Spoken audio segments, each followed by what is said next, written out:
This is Jason from MainstreamGeek.com, and you're listening to the Mainstream Geek Podcast for January 29th, 2016. What's up, guys? A little bit of housekeeping here at the top of the show. Yesterday was Thursday, so that means there's a new episode of my other comedy podcast called Completely Straight available. Go to CompletelyStraight.com and find all the different ways that you can listen to that show if you're in the mood for a good laugh. We release 2 episodes a week on Mondays and Thursdays. On that show, we talk about current events in our lives and the news, joke around about all of it, and play a little music from bands. So if you're in a band and you want to have your music featured on the show, go to the website and shoot us an email, and we'll put you in the docket to be played. With that being said, let's jump into some geek news. Everybody, we can finally rejoice. Disney has officially announced that both Star Wars and the Marvel Universe will go on for infinity. That's right. I said infinity. We all know Star Wars is going to get a minimum of 5 more movies, starting with Rogue One, followed by Rian Johnson's Episode 8, then the yet untitled Han Solo film. And while we're on this, let's talk about it. Why Han Solo? I know he's a lot of people's favorites, but it sounds like it's almost a guaranteed letdown. I mean, we're talking about having Han Solo from 30 years ago, 35 years ago, come back in. But the problem with that is we already know Han Solo as a 20, 25-year-old guy. But they're talking about bringing in Miles Teller or Dave Franco. The younger Franco. The younger Franco is possibly going to play him, or Clint Eastwood's son. All these guys are about 30 years old. So, and we already know what Han Solo looked like at that age. So what I feel like is going to happen with that is it's really going to take me out of the movie a little bit. I'm not going to be able to watch the movie and think this is Han Solo while watching it. I'm going to be sitting there thinking about how this isn't Harrison Ford playing Han Solo. I know that they're aiming for the younger, new generation of Star Wars fans and hoping that they only really remember Harrison Ford as the old man in Episode 7, but they're really making a mistake there because legacy fans like myself and my friends and people my age or even a little younger than me are going to remember Han Solo as Harrison Ford, or Harrison Ford as Han Solo. So it's going to be distracting for those people watching it, and those people are going to be your repeat viewers. I don't think a lot of young kids are going back to see Star Wars Episode 7 as many times as people my age are going back to see Episode 7. And if they are, that means they're big Star Wars fans to begin with, which means that they grew up watching the original movies also, and they know Han Solo as Harrison Ford. So it's going to be a little confusing to the vast majority of the audience to have a new actor play Han Solo. But after Han Solo, we're getting Episode 9, which will be written by Rian Johnson. Oh, is he writing it, or is he just penning the story for it? I think Rian Johnson is penning the story for Episode 9 so that it has a cohesive feel with his Episode 8, and then he's handing it off to Colin Trevorrow and his writing partner, they both wrote Jurassic World and Safety Not Guaranteed, which were both great movies, in my opinion. I really enjoyed Jurassic World, and I loved Safety Not Guaranteed. So they're going to pass that off, and then Colin Trevorrow and his writing partner are going to write Episode 9. But then that's going to be followed by another Star Wars story, which is rumored to be Boba Fett. And that's fine, I guess. It's not what I would prefer. I guess my main question behind a Boba Fett movie would be, why are they focusing so much attention on making the Star Wars universe so small? Boba Fett would be an easier one to go with in a Han Solo movie because he's wearing a mask and you can't see the actor behind the mask. So that you wouldn't be taken out of the story in that way. But they chose such a great story to expand the universe with Rogue One. Why aren't they continuing with that route by finding complete stories to spin off on within the existing Star Wars universe, instead of taking characters that we already know and digging deeper into them?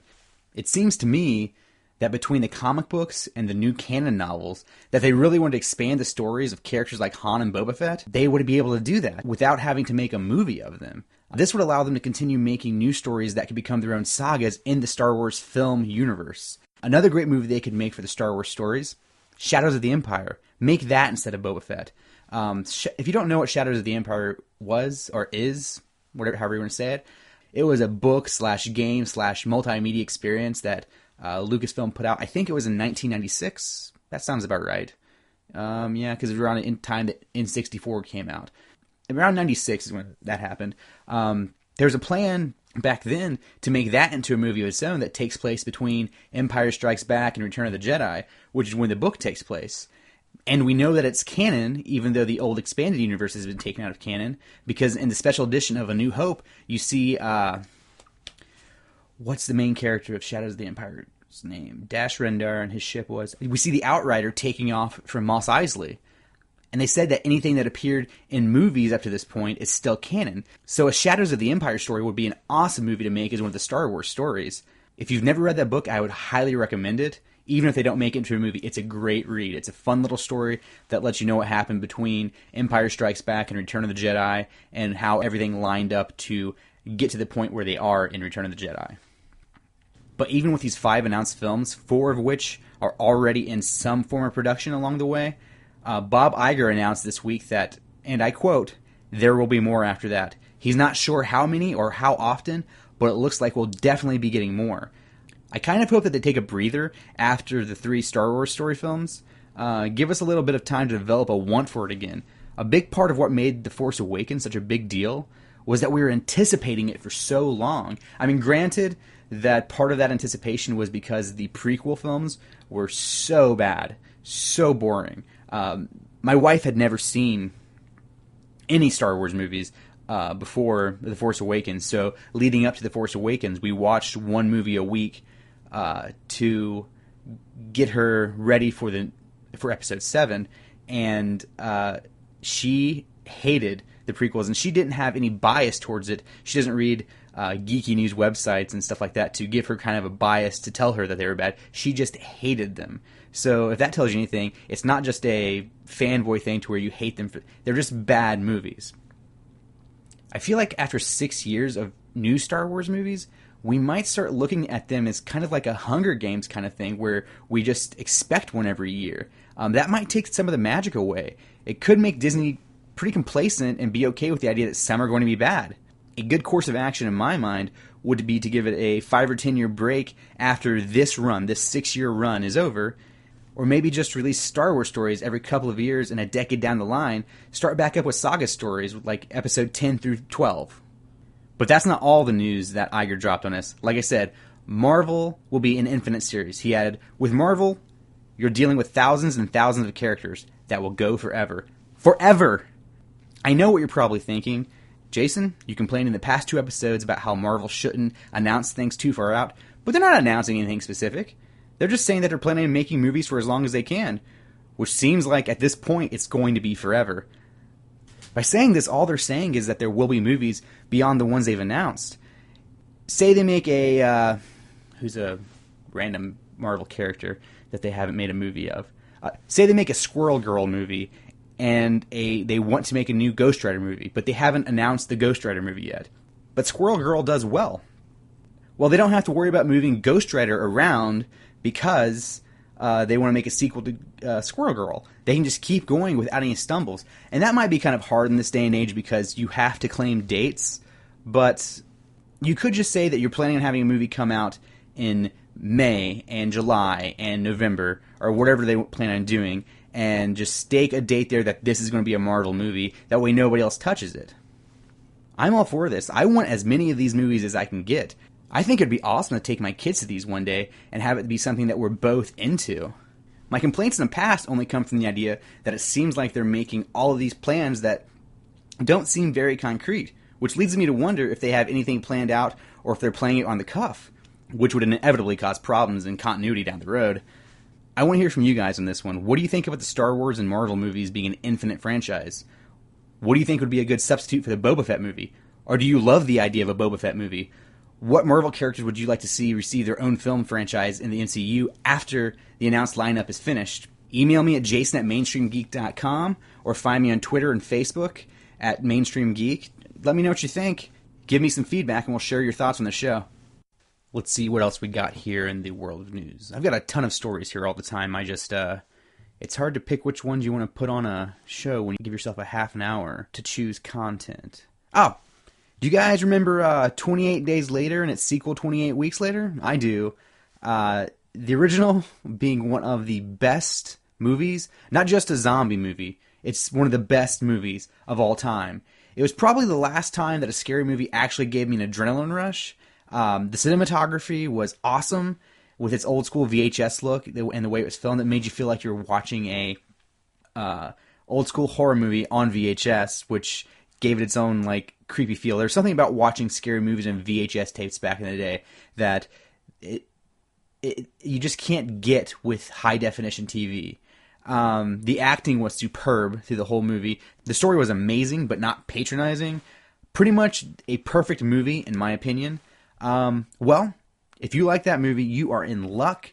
Danny Boyle has confirmed that not only is a third installment into the series in the works, but he might be directing the goddamn thing. Danny Boyle might direct the third installment of the 28 Days Later franchise. Why is that a big deal? Well, because the second one was okay. It was fine, but it wasn't as great as the first one was. So Danny Boyle was the magic behind 28 Days Later. You might know Danny Boyle. He's directed movies like Trainspotting. He directed the new Steve Jobs movie, 127 Hours, Slumdog Millionaire. But he might be directing this one. And it turns out that not only has a script been in the works for over a year now, but he's been heavily involved with the progression of the story and would like a chance to sit at the helm if his schedule works out in production. You have to keep in mind that since the original movie came out, he's been at the top of the game. He's been directed, like I said, he directed Slumdog Millionaire, Oscar winner, 127 Hours, Oscar winner. I think James Franco won an Oscar for 127 Hours. I'm not sure about that. Google that and let me know if I'm wrong. And this past year, he made Steve Jobs, which is up for a bunch of awards. He also has a sequel to his original cult classic Trainspotting in the works. It's slated to come out in 2017. So he's got his hands full right now. This is awesome news. There are so many directions that they can go in with the way that they left 28 weeks later. My only concern about this would be what's the time frame that they're going to use for this one. In the movies, the zombies weren't really zombies. They were more like rabid humans, meaning they could starve off. And if I remember correctly, one of the premises of 28 weeks later was that they would give the infected time to die off in that method of starvation before they moved people back into a specific region of London. So I'm not sure like 28 months later would work because people don't live for 28 months without eating. They'd all be dead. Though, now that I'm talking about it, I think the way that 28 weeks later did end, now it's coming back to me, is that the infection had spread beyond the UK and into Paris. So maybe the fact that the infection is spreading would give it more time around to make its way around the world. So maybe that could actually work. I don't know.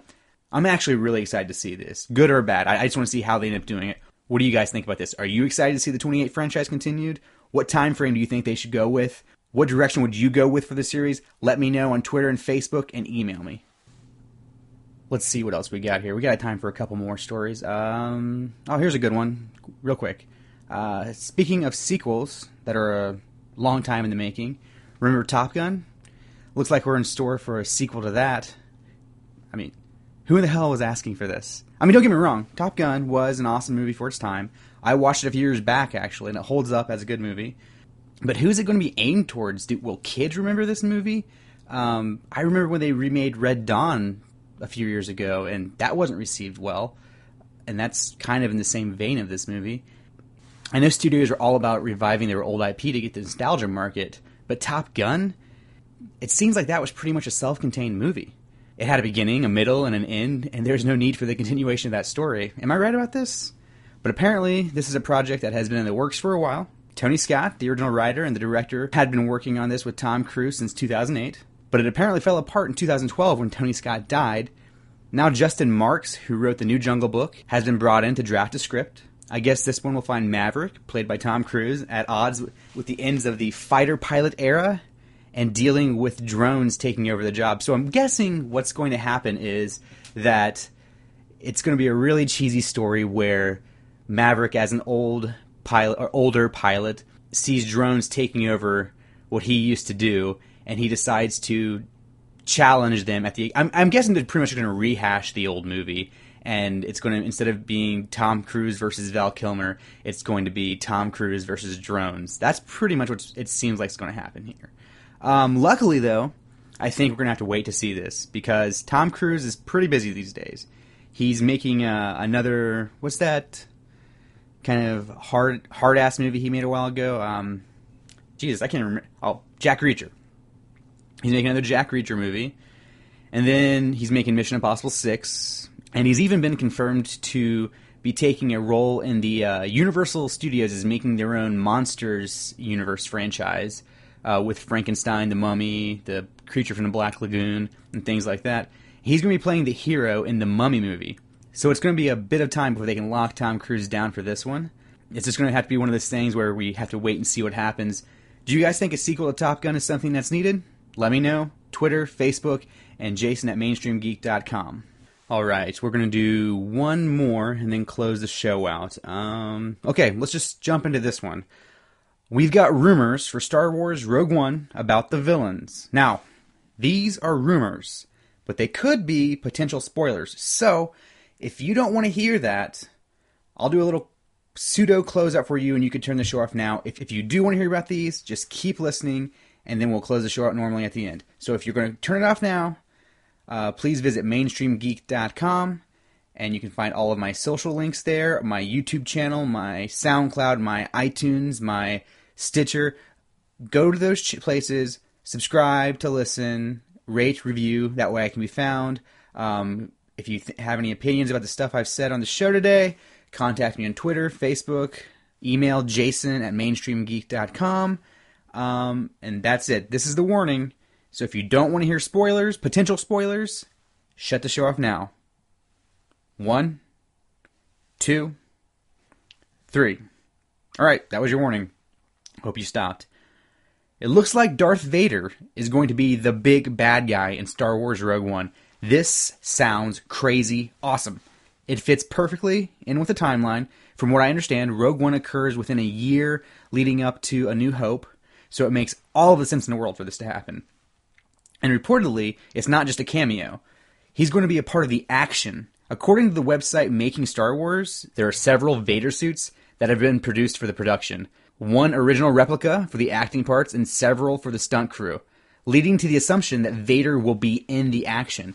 Kind of like you see him in the Battlefront games where he's running around and attacking people. That's probably what we're going to get from Vader in this movie. This sounds amazing. This sounds great.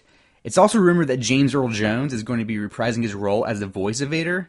I don't know about you guys, but news does not get much better than this for my taste. In the old movies, we never got to see much Vader action. We got to see him have a few lightsaber battles, but we never got a full-fledged action scene with Vader. The fact that we're going to have stuntmen portraying him for parts really seems to indicate that we're going to be getting that.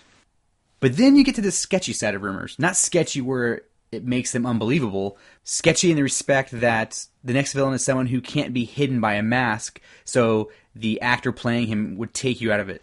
The second main villain is going to be Grand Moff Tarkin. Again, rumor. It was rumored a while ago that they'd be using CGI to remake him, and it looks like it's going to be that way. It's kind of scary to think about the potential cringe factor in this one. There's something called the uncanny valley when you're creating humans in CGI that makes humans unbelievable to the human eye. When you're making an animal or an alien in CGI, it seems more realistic because we're not aliens or animals. We wouldn't notice the little facial differences in between them and things that wouldn't seem right. But when you're looking at another human being that's CGI, they're not getting every little thing that your face does, like the twitches, the way that we move our lips a little bit in strange ways. So it always seems a little weird to us, and that's what they call it the uncanny valley. It's this little area where you can make something that looks like a human 99%, but there's just something about them to where you can tell that's not a real human. And so I think having an actor as CGI is going to be a little bit of a sketchy thing. It might take us out of the movie just a touch. I'm not sure. We're going to have to wait and see. At least I had to say this. If you remember at the end of Revenge of the Sith, you get to see Grand Moff Tarkin, but he was this very barrel-chested guy, and they just put this really shitty makeup job on him. So at least they're not doing that. But if they do pull this off, it could be awesome, because it could have ramifications for all kinds of movies to where you can have CGI characters that actually look believable. So this could be awesome, but I'm betting it's going to be a bit cringy. Next up, the Death Troopers. Yeah, that's right. Death Troopers. They aren't replacing Stormtroopers. It's apparently a different league of Stormtroopers or a different brigade of Stormtroopers. It's also not confirmed that this is the name they'll be keeping, which thank God, because I hate the names Death Troopers. Kylo Ren's original name in Episode 7 was originally going to be Jedi Killer, and they moved away from that, so that could be the case here, hopefully. The name Death Trooper is way too on the nose. Like, it's just like, be a little more creative with what you're going to name these things. Using that name almost seems like they want to make sure that you know what they are and that they're bad news. And that's just a little too heavy-handed for me. I think it would take me out of it. If they do go with that name, they should never say it in the movie. It should be one of those ARGs that you find out by going through the expanded universe on your own. Saying Death Trooper in the movie is going to come off silly. And last but not least, we can look forward to seeing the Bounty Hunters. This sounds dope, too. This sounds freaking awesome. The Bounty Hunter characters from Empire Strikes Back are characters I've always wanted to see a movie made of. And no, I'm not contradicting myself by saying this about the Bounty Hunter group and what I said about Boba Fett earlier. Boba Fett, as short as it was, had an arc, and I feel like we know his character pretty well. So I stick to what I said about how he doesn't need to have his character explained more with a movie. I think making a bounty hunter movie where they're all after the same bounty would make a awesome, wacky race type of movie. That would be really fun, I think. But introducing these characters into this storyline would also make Rogue One a little bit more grounded into the universe. They shouldn't be the focus. This needs to be the Rogue One movie. But they should be ancillary to the story as kind of a landmark to keep you in the mind space of where they are. That goes for all the old characters in the story. Though I think it's great that we're going to get some action out of Vader, I don't think he should get his own story within the film. I don't think he should have a B-plot. He should just be there as a way to remind us that we are in the Star Wars universe.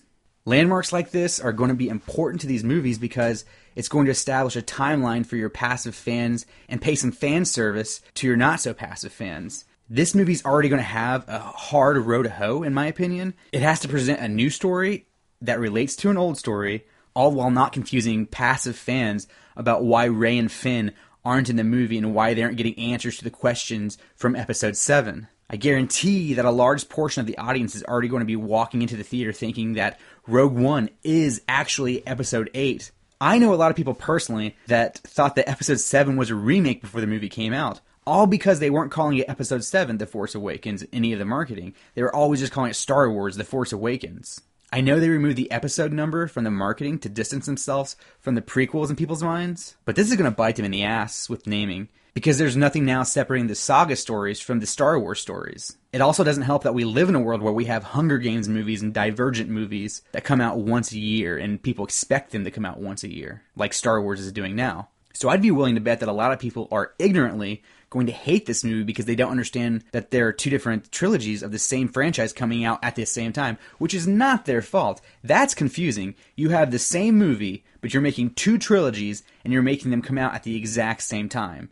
That's really confusing to do to people that aren't into the behind-the-scenes kind of things. So it's not really the fans' fault. It's kind of Disney's fault with the way they're releasing these movies. It's a little crazy if you ask me. I think it would have been cool to, if they're doing it once a year, do 7 through 9, and then start with the Star Wars stories once a year. The 7 through 9 would have had the general population back into the Star Wars interest, and then they would have had new movies coming out after that to look forward to. So that's what they should have done. They should have done 7 through 9, and then these Star Wars stories, because it would have made it a lot less confusing. It's going to be interesting to see how it all works out. What do you think about this story or any of the other stories I've talked about? I want to hear from you. You can get a hold of me by visiting mainstreamgeek.com. Find me on Facebook or Twitter at Mainstream Geek. Email me at jason@mainstreamgeek.com. We've got a lot of ways for you to listen to the show. iTunes, Stitcher, SoundCloud, and YouTube. Whatever way you do listen, please subscribe and leave a rating and review of the show. It really helps me get found.